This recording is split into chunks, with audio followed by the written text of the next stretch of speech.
If you've ever looked at a pile of waste paper or cardboard and thought it was nothing but trash, it's time to see it differently. Those scraps you were about to throw away can be turned into rich compost that feeds your soil, improves structure, and holds moisture better than many expensive soil conditioners. The best part is that with the right approach, paper and cardboard don't attract termites or pests the way people fear. Instead, they become a powerful carbon source for your composting system, balancing out food scraps, green weeds, and manures.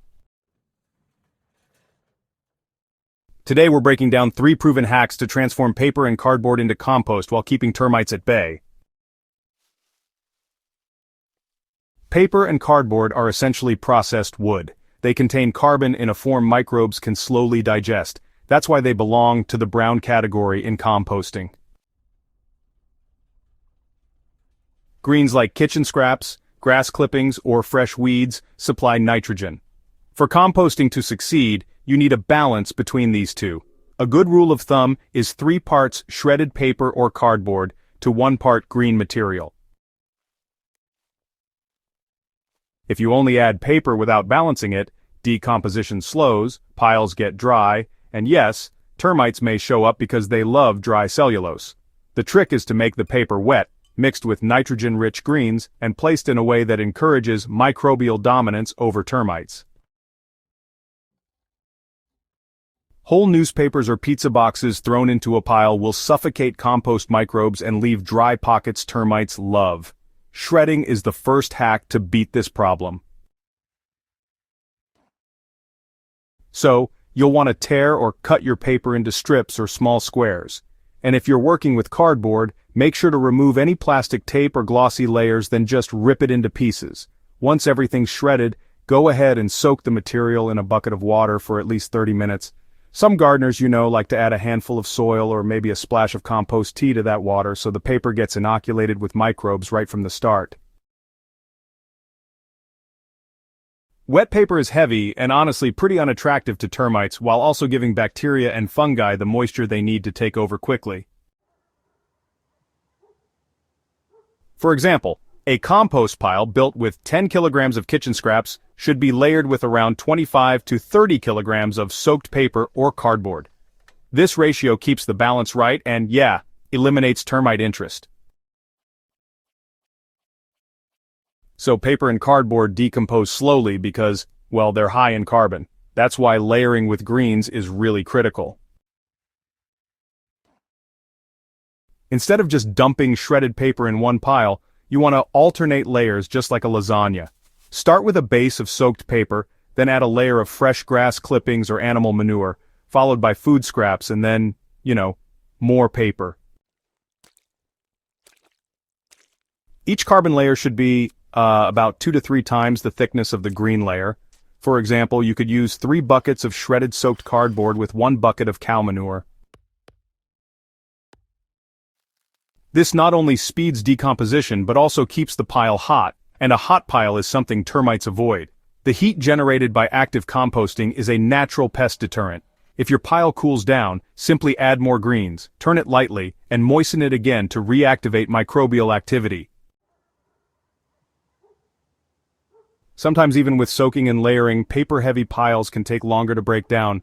That's where natural boosters come in. One of the best tricks is to sprinkle a handful of wood ash kitchen lime or even biochar between layers. These not only regulate acidity, but also discourage termite invasion. Another option is to add diluted urine or animal manures, which supply fast nitrogen that feeds the microbes. If you want a clean example, take 20 liters of water, mix in 1 liter of cow urine or slurry from animal bedding, and pour it over a wheelbarrow of shredded paper before adding it to your compost.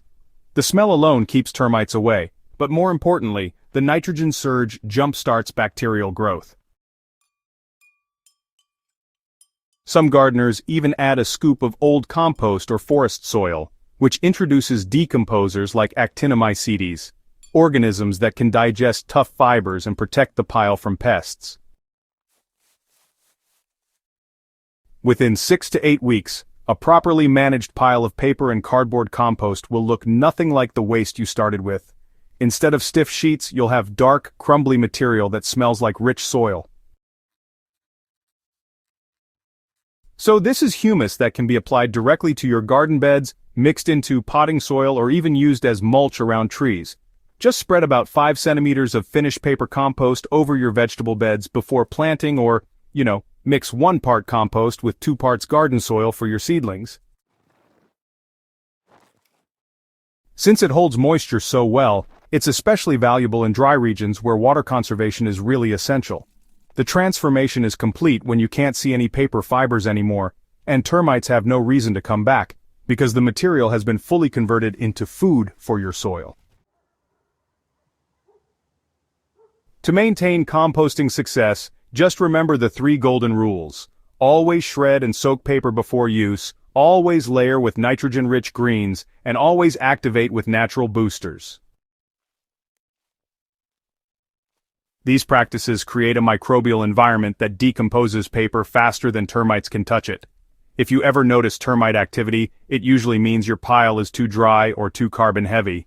Add more greens, moisten thoroughly, and the balance will swing back. Over time, your composting space will become a haven for worms, fungi, and beneficial bacteria, while termites stay away because there's no dry cellulose for them to feed on.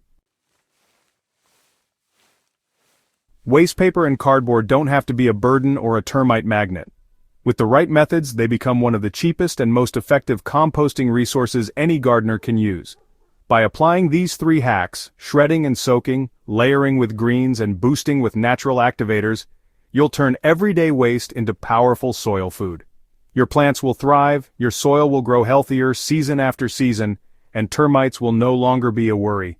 If you found this guide useful, make sure to subscribe to Soil Doctor and share this video with fellow gardeners.